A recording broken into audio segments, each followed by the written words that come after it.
इसी के साथ ऐड करते हैं डॉक्टर रफ़ीक डार को। उन्होंने हमें जूम पर ज्वाइन किया। अस्सलाम वालेकुम डॉक्टर रफ़ीक। जी वालेकुम सलाम। Welcome to the show sir. Sir आज हम बात कर रहे थैंक हैं यू। रिवर्स साइकोलॉजी के बारे में। तो बेसिकली मैं चाहूँगी कि since you are also a psychologist, तो आप हमें बताएं कि रिवर्स साइकोलॉजी क्या है और ऐसे कौन से लोग हैं जो ये टेक्निक यूज़ करके दूसरों को मतलब अपनी बातों में आराम से इन्वॉल्व कर लेते हैं, मनवा लेते हैं, माहिर होते हैं। और thank you so much for having me on the show. अच्छा, पहली बात तो ये कि जो रिवर्स साइकोलॉजी है ये फर्दर एक टेक्निक है, एक हम्म। आप अप्रोच कह लें, जो डार्क साइकोलॉजी के अंदर आती है। जी। ये बेसिकली डार्क साइकोलॉजी की वन ऑफ द टेक्निक है। अब जितने भी लोग डार्क साइकोलॉजी यूज करते हैं, पहली बात तो ये कि डार्क साइकोलॉजी का मतलब ये है कि जो एक डार्क साइड है साइकोलॉजी की, जी। जिसमें मैनिपुलेशन होती है, आप किसी को कंट्रोल करते हैं, किसी को डिसीव करते हैं, इसमें ये तीन चार इंपॉर्टेंट चीजें आती हैं। और जो क्वेश्चन आपने पूछा है कि ये कौन किस तरह के लोग करते हैं, बेसिकली दो तरह के लोग होते हैं जो डॉग साइकोलॉजी को यूज कर रहे होते हैं, चाहे वो रिवर्स साइकोलॉजी टेक्निक यूज कर रहे हैं या इसके अलावा कोई और टेक्निक यूज कर लें। तो डॉग साइकोलॉजी के अंदर कोई मोर देन 30 टेक्निक्स हैं जो आप डिफरेंट डिपेंडिंग ऑन कि आपका टारगेट क्या है, आपका पर्पस क्या है, डिपेंडिंग ऑन दैट फिर आप उसको यूज करते हैं। और किस एरिया में आप हैं, आप सेल्स में हैं, आप रिलेशनशिप में हैं, मार्केटिंग के अंदर हैं, आप कोई चीज बेच रहे हैं, खरीद रहे हैं, उसमें डिपेंड करता है कि आप किस एरिया में और कौन सी टेक्निक यूज करते हैं। हाँ। अब ये दो तरह के लोग होते हैं। हम्म। एक वो लोग होते हैं जिनको पता ही नहीं होता है कि हम डार्क साइकोलॉजी यूज कर रहे हैं, यानी कि उनको उनकी पर्सनैलिटी ही ऐसी होती है, यानी कि वो बने ही इस तरह होते हैं कि वो डार्क साइकोलॉजी यूज कर रहे होते हैं, वो उनकी चॉइस नहीं होती। दूसरी तरह के लोग ये होते हैं कि जो प्रॉपर सीखते हैं, पर्सनैलिटी वाइज वो ऐसे नहीं होते, लेकिन जब उनको वो जरूरत पड़ती है यूज करने की तो वो कर सकते हैं। अब ये दो तरह के लोग हो गए। अब जो सीख के करते हैं वो तो जाहिर है एक टाइप है अपनी, ठीक है, लेकिन जो नेचुरली कर रहे होते हैं या अनकॉन्शियसली कर रहे होते हैं, उनको हम डार्क पर्सनालिटीज कहते हैं।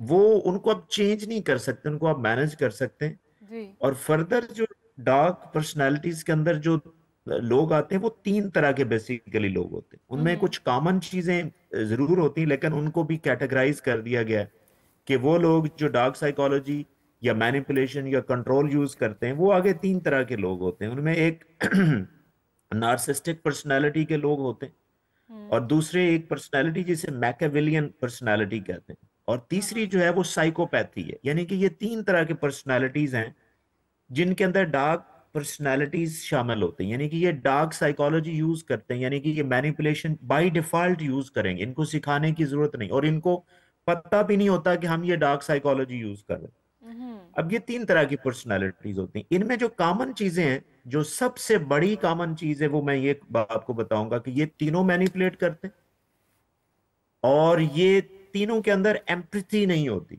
यानी कि जिसे हम हमदर्दी कहते हैं ना, ये बिल्कुल हाँ। हमदर्द नहीं होते जब भी किसी के ऊपर ये मैनिपुलेट करते हैं, उनका चाहे जितना भी नुकसान हो जाए, ठीक है, इनके लिए कोई मसला नहीं होता। बाकी ये तीनों पर्सनैलिटीज में थोड़ा थोड़ा डिफरेंस जरूर होता है, लेकिन जो मेन तीनों के अंदर एक चीज है वो ये है कि ये मैनिपुलेट करेंगे, डिसीव करेंगे, अपने मकसद के लिए किसी को कंट्रोल करेंगे, और बड़ी अजीब अजीब टेक्निक्स हैं जिसके हम्म। जरिए ये कर रहे होते हैं। अच्छा जिसमें इंपॉर्टेंट डॉक्टर टेक्निक, रफ़ीक, आप टेक्निक्स की आप बात कर रहे हैं, ऐसी कौन कौन सी अजीब टेक्निक्स हैं? मतलब आपके पास केसेस आते होंगे, तो किस टाइप के केसेस आप रिपोर्ट करते हैं यूजुअली?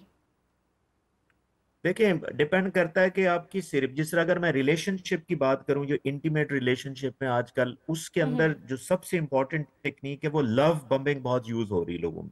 हाँ। अब फर्ज करें कोई एक क्लाइंट, ज्यादातर ये फीमेल के ऊपर होती है। अब लव बम्बिंग में होता क्या है कि जो मेल पार्टनर है वो फीमेल को थोड़े अरसे में, लव बम्बिंग टेक्निक में एक्सप्लेन कर रहा हूं, जी जी। थोड़े अरसे में फीमेल को इतने इतना रिगार्ड देंगे, इतनी चीजें, गिफ्ट कह लें, यानी कि आप उनको उनकी कंपनी कह लें, हर हम्म। तरह से उनको वो एंजॉय करवाएंगे। और थोड़े टाइम में वो उनको ओवरवेलम एक रिस्पॉन्स देंगे, और उसके बाद होता क्या है कि वो पीछे हट जाते हैं। अब इसमें न्यूरो साइंस क्या होती है कि जब आप किसी को इतना ज्यादा रिवॉर्ड देते हैं तो उस बंदे का डोपामीन ज्यादा, एक न्यूरोकेमिकल है जो ज्यादा हाई होता है, हम्म। इंटीमेट होने से, गिफ्ट देने से, खुश करने से, जब डोपामिन ऊपर चला जाता है ना, और जब वो बंदा थोड़ा सा वापस हटता है, अपने आप को आइसोलेट करता है, तो डोपामिन जब नीचे आता है ना, तो उसको क्रेविंग होती फिर वही काम करने की। अब वो बंदी उस बंदे को फॉलो करती है। अब जो फॉलो करती है, फिर वो बंदा जो है उसको क्या करता है, उसको अपने मकसद के लिए बहुत सारी चीजें ऐसी बनवा लेता है जो अनएथिकल हो सकती हैं, कुछ मैनेजेबल भी नहीं होती, वो भी वो करवा रहा होता है। इस तरह वो इनडायरेक्टली लव बम्बिंग के जरिए कंट्रोल कर रहा होता है। अगर मैं रिलेशनशिप की बात करूं या इंटीमेट जो रिलेशनशिप, उनमें जी। ये सबसे ज्यादा टेक्निक मैंने रिपोर्ट की है। हाँ जी। अच्छा, इसी कमिंग तरह, विल। और आप अगर मेरे से कोई एरिया पूछें कि किस एरिया में कौन सी टेक्निक ज्यादा यूज हो रही है, तो वो भी मैं आपको बता दूं। बताएं बताएं जी जी, आप बताएं। जिस तरह फॉर एग्जांपल सेल में, मैं आपको सेल के अंदर एक टेक्निक, ये आपके जो व्यूअर्स हैं उनके लिए बड़ी इंपॉर्टेंट चीज मैं बता रहा हूँ। जी जी। फर्ज करें जब आप जूता लेने जाते हैं ना, हम्म। वहां पे ना एक रीफ्रेमिंग टेक्निक, या कोई भी आप ड्रेस से रिलेटेड कोई चीज लेने जाते हैं, तो वहां पे ना जो सेल मैन है वो एक बड़ी इंपॉर्टेंट टेक्निक यूज करता है जिससे हम हाँ, कुछ रीफ्रेमिंग लाइंस होती कहते हैं। हैं, कुछ ऐसे सेंटेंसेस होते हैं जो बार बार बोलते हैं लोगों को अट्रैक्ट करने के लिए, नहीं? नहीं, वो मैं आपको एक टेक्निकल मिसाल देता हूँ, बहुत ज्यादा चलती। मैं भी अच्छा। ज़ाहिर है पाकिस्तान में रहता हूँ अक्सर, तो हम्म। होता ये है कि आप फर्ज करें जूता लेने गए हैं ना, तो हम्म। जूता आपने एक नंबर बड़ा ले लिया है। अब उसके पास छोटा नहीं, आप कह रही हैं कि मुझे ना एक नंबर छोटा जूता दे दे। हम्म। अब वो आगे से पता है क्या कर रहा है, नहीं नहीं कोई मसला नहीं, ये छोटा नहीं, आप जरा सॉक्स पहनेंगी ना तो ये पूरा हो जाएगा, ये सिर्फ हाँ। सॉक्स का रोल है। हम्म। हालांकि सॉक्स इतना फर्क नहीं पड़ता। उसने आपको उस चीज को रीफ्रेम किया। लेकिन जब वो जूता आप लेके घर आते हैं तो सॉक्स डालने से भी वो काम नहीं होता। इसी या। तरह यही बात अगर मैं कहूं कि अगर एक नंबर छोटा होता है ना, जब आप उसे कहेंगे नहीं एक नंबर बड़ा दे दें, अगर उसके पास नहीं होगा तो वो ये कहेगा नहीं नहीं आप 2 दिन पहनेंगे ये खुल जाएगी जूती।